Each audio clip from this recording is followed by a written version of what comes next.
জনাব বিচাৰিছোঁ যে বৰ বেছি দিন হোৱা নাই মই সাংসদ হোৱাৰ পিছত সংসদত অসমৰ সামগ্ৰিক সমস্যাসমূহ বা তাৰ সমাধান আৰু মোৰ সমষ্টি ধুবুৰী লোকসভা এলেকাৰ বিভিন্ন সমস্যা আৰু তাৰ সমাধান সম্পৰ্কে লোকসভাত খুব কম সময়ৰ ভিতৰত কিদৰে উপস্থাপন কৰিছোঁ সেই কথাখিনি মই আপোনালোকক ইয়াৰ আগত কিছু ব্যাখ্যা কৰিছিলোঁ। প্ৰথমবাৰ লোকসভাত প্ৰৱেশ কৰিয়েই প্ৰায় 500তকৈ অধিক সাংসদৰ লগত ফেৰ মাৰি নিয়ম নীতি সকলো মানি কথা কোৱাৰ সুযোগ খুব নাথাকে আৰু বিশেষকৈ সমষ্টিভিত্তিক কথা কোৱাৰ সুবিধা বিভিন্ন ক্ষেত্ৰত নাথাকে, কাৰণ এটা ডিচিপ্লিনত আপোনাৰ গোটেই সাংসদখন চলে। প্ৰথমবাৰ প্ৰৱেশ কৰিয়েই অলিম্পিক বা খেলৰ বিষয়ে আলোচনা হওঁতে মোক দলে সেই বিষয়ে খেলৰ লগত লাগি থকা ব্যক্তি হিচাপে মোক ক'বলৈ কওঁতেই আমাক চকু চৰহা সেই লোকসকলে যিসকলে আমাক বেয়া পায় সেইসকলে এনেধৰণৰ এটা পৰিৱেশ ইয়াত কৰিলে সহজ সৰল মানুহক যে লোকসভালৈ গৈয়ে ৰকিব হুছেইনে সমস্যাৰ কথা নকৈ খেলৰ কথা ক'লে। আমাৰ সহজ সৰল মানুহ অলপ কনফিউজ হ'ল যে তেওঁনো কিয় খেলৰ কথা ক'লে, কিন্তু তেওঁলোকেতো গম পোৱা নাছিল যে সেই সময়ত অলিম্পিক হৈছিল আৰু অলিম্পিকৰ ক্ষেত্ৰত যেতিয়া লোকসভাত প্ৰথম গৈয়ে আলোচনা হৈছিল তেতিয়া গোটেই দলবিলাকক আমি যেতিয়া বিভিন্ন দলে বিভিন্ন ডিচিপ্লিনৰ খেলুৱৈসকলক যেতিয়া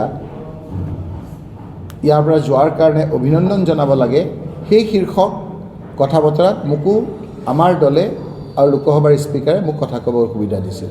তাৰপিছতে আপোনালোকে দেখিলে যে ইয়াৰ মূল যিটো সমস্যা গৰাখহনীয়াৰ কথাটো মই সজোৰে তাত উত্থাপন কৰিছোঁ। আজিকালি ছ'চিয়েল মিডিয়াৰ যুগ, তথ্য প্ৰযুক্তিবিদ্যাৰ যুগ, আপোনালোকে এতিয়াও তাত পাব যে সেই সময়খিনিত মই ভাৰতবৰ্ষক জনাব বিচাৰিছিলোঁ যে অসমৰ যিটো সমস্যা সেইটো দিল্লীয়ে বুজি নাপায়। আমাৰ সমস্যা বানপানী, সেইটো সকলোৱে জানে, কিন্তু বানপানীৰ লগত আমাৰ সকলোতকৈ তাতকৈ ডাঙৰ সমস্যাটো হ'ল গৰাখহনীয়া, ইৰোজন, যিটো হিন্দীত মৃত্তিকাটাও বুলি কয়। মই মৃত্তিকাটাও অসমৰ এই সমস্যাটো যে দিল্লীয়ে বুজি নাপায় সেই কথাটো মই সকলো দলৰ উপস্থিতিত মই কৈছিলোঁ যে আপোনালোকে এই গৰাখহনীয়া সমস্যাটো দিল্লীয়ে বুজিয়ে নাপায়, কাৰণ আমাৰ ইয়াৰ যিখন ব্ৰহ্মপুত্ৰ, সেই ব্ৰহ্মপুত্ৰখন নদী নহয় ভাৰতবৰ্ষৰ বেলেগৰ লগত থকাৰ দৰে, আমাৰ এইটো নদ। মই তাত কৈছিলোঁ যে Brahmaputra is a main river, আৰু এই ব্ৰহ্মপুত্ৰৰ যিটো স্বভাৱ সেইটো ভাৰতবৰ্ষৰ অন্যান্য নদীৰ লগত নিমিলে, আৰু ব্ৰহ্মপুত্ৰৰ ইয়াৰ উপনৈ নদীবিলাকে যেনেদৰে গৰাখহনীয়া কৰে সেই কথাখিনি আপোনালোকে ইয়াত আহি দিল্লীত আপোনালোকে অনুভৱ কৰিব নোৱাৰে যে শ শ বিঘা মাটিৰ মালিক এদিনৰ ভিতৰতেই ভিখাৰী হৈ যায়, তেওঁলোকে মাটিহীন ভূমিহীন হৈ যায়, আৰু এই মানুহবিলাকৰ যেতিয়া মাটি নাইকিয়া হৈ যায় তেতিয়া আমাৰ অসমৰ মানুহ বহুতে দিল্লী সেই লোকসকলক ঘুচপেঠীয়া, অলপ বিদেশী বুলি ক'বলৈ তেওঁলোকে বিচাৰে। এটা আমাৰ ইয়াৰ প্ৰশ্ন মই তাত ডাঙৰকৈ উত্থাপন কৰিছিলোঁ, যিটো হ'ল আমাৰ অসমৰ 6টা জনগোষ্ঠী আছে, যি জনগোষ্ঠীকেইটাই আপোনাৰ ট্ৰাইবেল কৰাৰ কাৰণে অসমৰ সকলো লোকে আপোনাৰ এইটো বিচাৰিছিল, দাবী আছিল।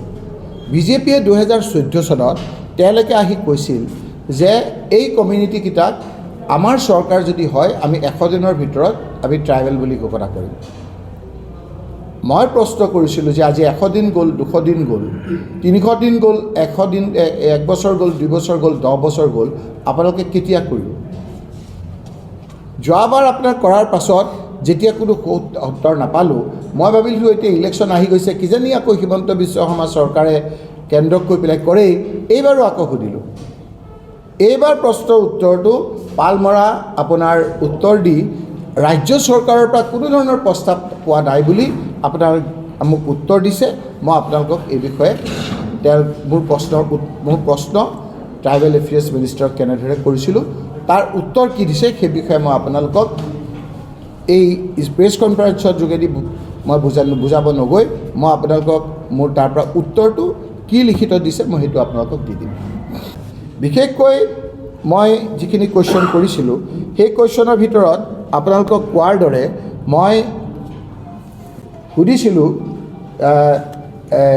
যে আপোনালোকে বিভিন্ন ক্ষেত্ৰত মই minister of housing and urban affairs মিনিষ্টাৰক সুধিছিলোঁ যে আপোনালোকে বিভিন্ন ক্ষেত্ৰত চহৰবিলাক উন্নয়নৰ কথা কৈছিল। চহৰবিলাক উন্নয়নৰ ক্ষেত্ৰত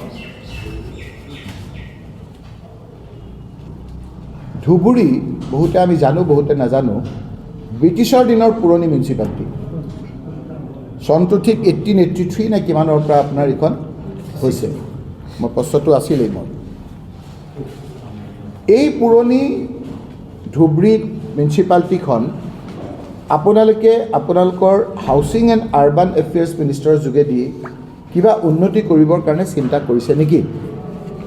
তেওঁলোকে ৰাজ্য চৰকাৰৰ পৰাও উত্তৰ আনি দীঘলীয়া উত্তৰ দিছে। মোৰ কুৱেশ্যনৰ উত্তৰ আছে, প্ৰশ্নটো এনেধৰণে আছিলে,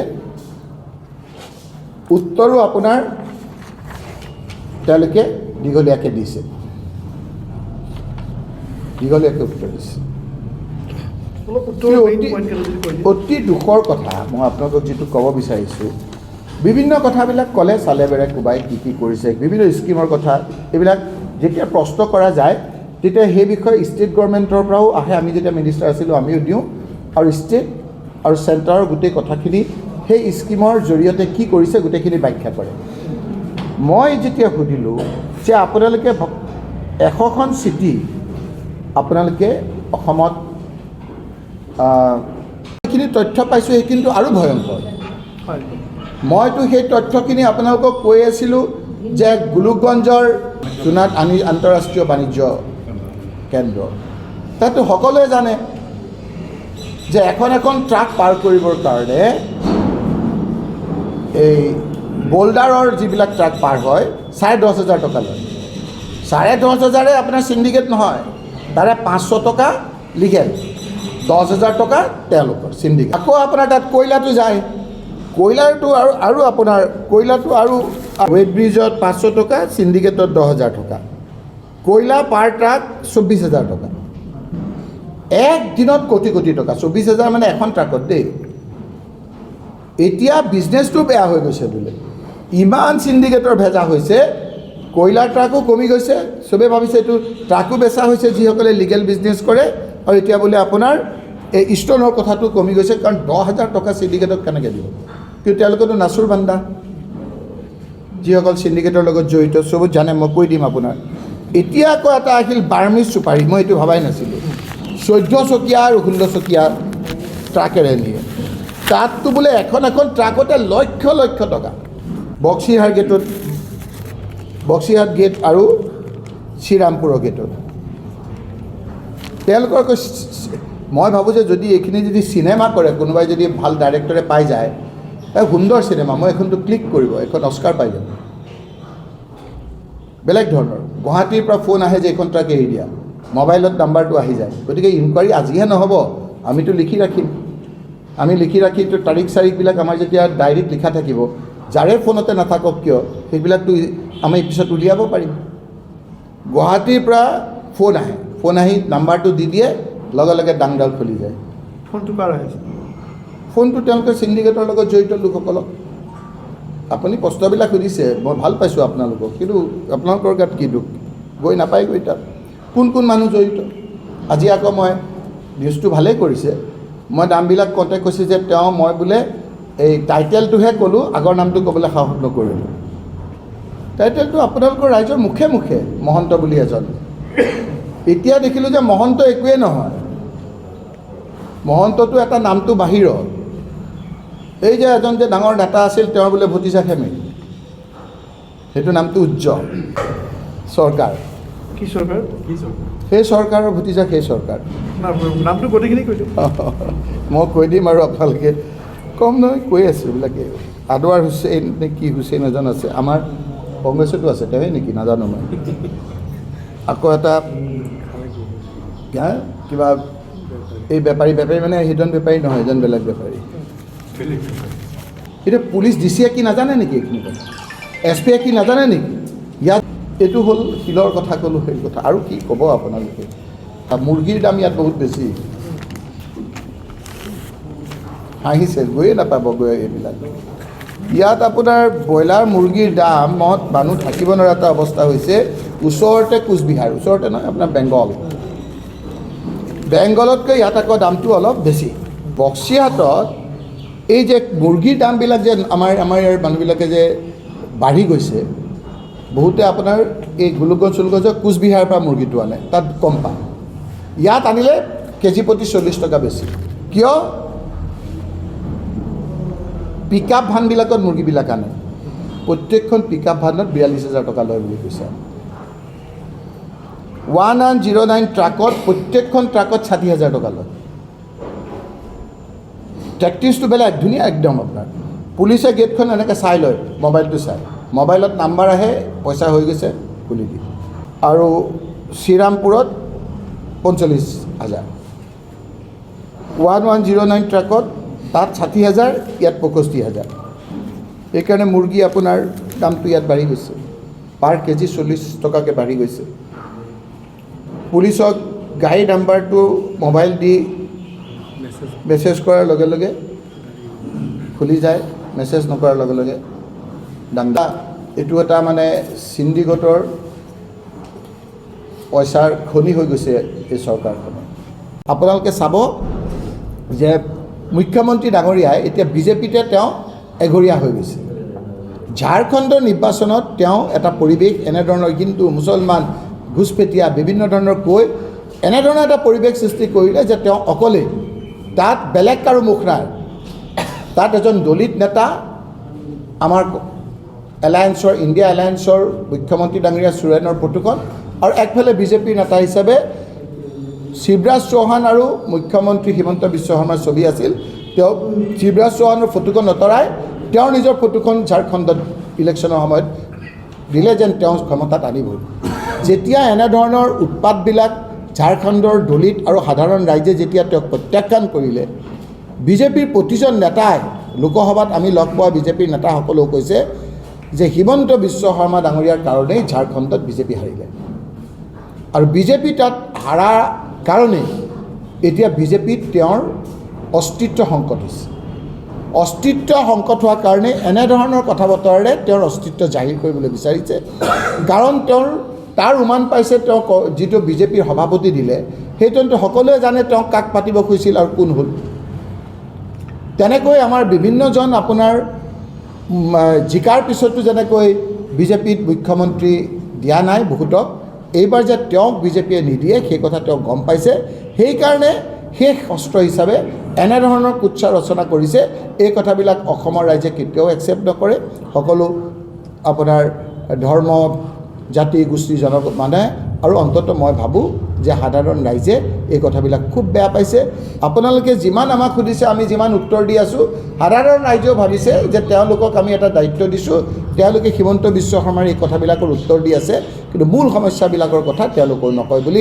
আমাকে কেতিয়াবা অকণমান তেওঁলোকে ৰাইজে সমালোচনা কৰে আপোনালোকে চাওক যিজনক সভাপতি পাতিলে মই তেওঁলোকৰ ভিতৰুৱা কথা তেওঁ মাত্ৰ দুবাৰ সাংসদ হৈছে কিন্তু যিদৰে দলে তেওঁক লোকসভাত গুৰুত্ব দিছে আজি চেয়াৰমেন হিচাপে তেওঁক আজি আপোনাৰ বাৰে বাৰে আমাৰ স্পীকাৰ চকীত বহাইছে এই কথা বতৰাবিলাকে কিন্তু ইংগিত দিছে যে এইবাৰ হিমন্ত বিশ্ব শৰ্মাৰ নেচেল বিজেপিত হিমন্ত বিশ্ব শৰ্মাৰ গুৰুত্ব দ্ৰুতগতিত অৱনমিত হৈছে সৰ্বানন্দ সোণোৱাল পুনৰ উত্থান হ'ব পাৰে নেকি উত্থান পতনটো সাধাৰণ ৰাইজেহে কৰিব এইবাৰ কংগ্ৰেছ মইতো ভাবোঁ যে হিমন্ত বিশ্ব শৰ্মা অন্ততঃ এইকেইটা দিন থাকক এইকেইটা দিন থাকিলে আৰু কংগ্ৰেছৰ নেতৃত্বত যে আমাৰ চৰকাৰ হ'ব সেই কথাটো কাটা এই আমাৰ গৌৰৱ গগৈৰ এই কথা বতৰাত আপোনালোকে চাওক না আগতে হিমন্ত বিশ্ব শৰ্মাৰ ইমান ট্ৰল কৰে নেকি 99% আজি আপোনাৰ তেওঁৰ বিৰুদ্ধে কৈ আছে সকলো আপোনাৰ যিসকল নিউট্ৰেল তেওঁলোকৰ যিখিনি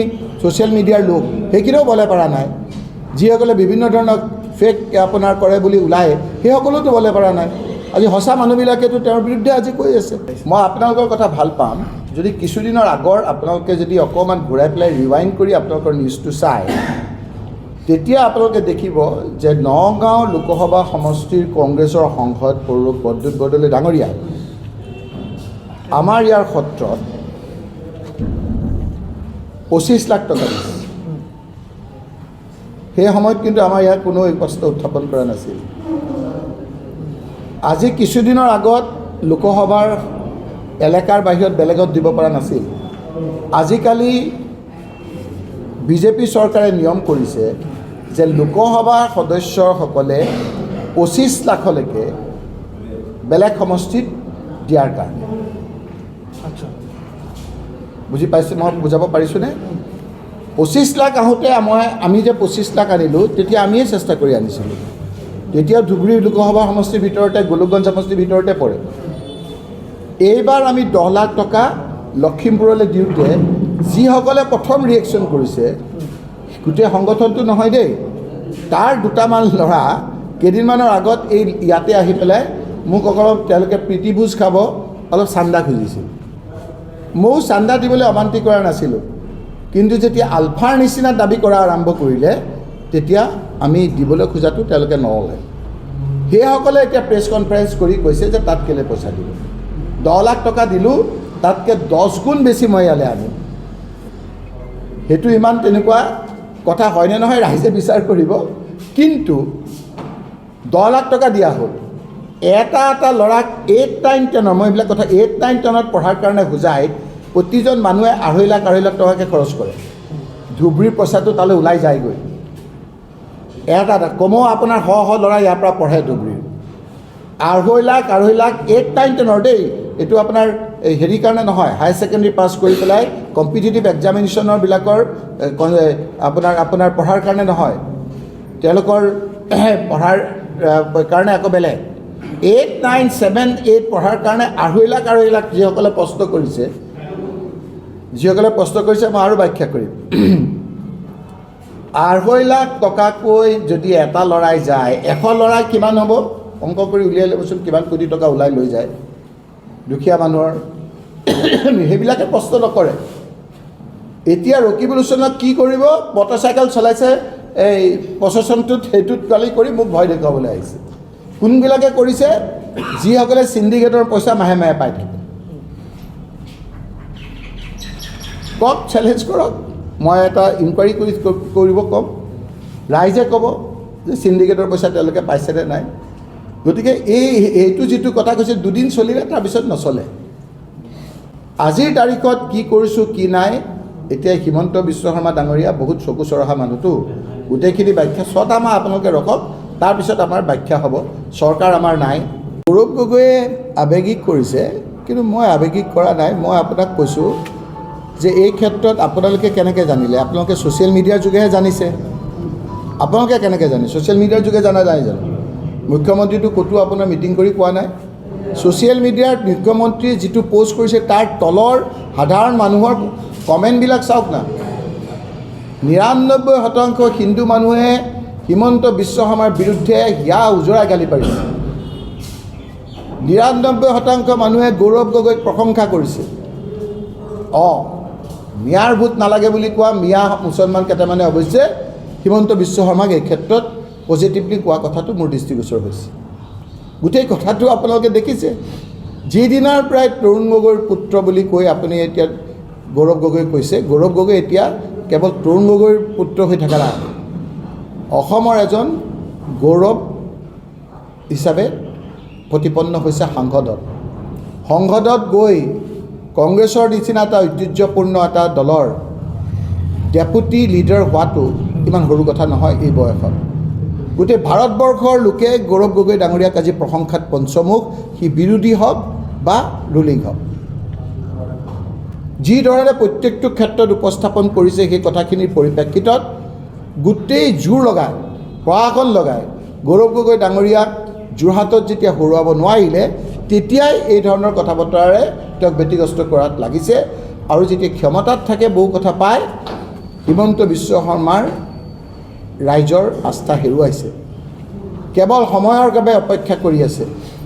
আৰু সেইকাৰণে আজি হিমন্ত বিশ্ব শৰ্মাই নিজৰ অস্তিত্ব লৰাই, নিজৰ অস্তিত্ব বিঘ্নিত হোৱাৰ কাৰণে তেওঁ আজি উঠি পৰি লাগিছে। আৰু সেইকাৰণে গৌৰৱ গগৈ ডাঙৰীয়াক ব্যক্তিগতভাৱে তেওঁৰ ঘৈণীয়েক পৰ্যন্ত এনেদৰে তেওঁক ব্যতিগ্ৰস্ত কৰিবৰ কাৰণে চেষ্টা কৰিছে।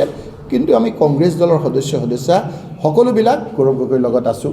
মই ৰাতিপুৱা ভূপেন বৰা ডাঙৰীয়াৰ লগত কথা পাতিছোঁ, প্ৰদ্যুৎ বৰদলৈ অপেনলি আপোনালোকক কৈছে, আমাৰ দেৱব্ৰত শইকীয়াও আমাৰ যিসকল কংগ্ৰেছৰ শীৰ্ষস্থানীয় নেতা সেইসকলেতো বেলেগ কথা, সাধাৰণ ৰাইজ আজি তেওঁৰ পক্ষত আছে, কাৰণ গৌৰৱ গগৈ ডাঙৰীয়া ইমান সস্তীয়া কথা তেওঁ নকয়। এটা আপোনালোকে চাব লোকসভাত সজোৰে ইংৰাজী কওক, হিন্দী কওক, যিদৰে সুন্দৰকৈ কথাবিলাক ব্যাখ্যা কৰে, তেওঁ এতিয়া ভাৰতবৰ্ষৰ এজন বলিষ্ঠ নেতা হিচাপে পৰিগণিত হৈছে। আৰু সেইকাৰণে ভয়ত ত্ৰস্তবান হৈ হিমন্ত বিশ্ব শৰ্মা ডাঙৰীয়াই এতিয়া এনেধৰণৰ বেকডোৱাৰ কিছুমান লৈ পেলাই এটা অস্থিৰ পৰিৱেশৰ সৃষ্টি কৰিছে। দুদিনমান চলিব, ৰাইজে এই কথাবিলাক সিদ্ধান্ত ল'ব।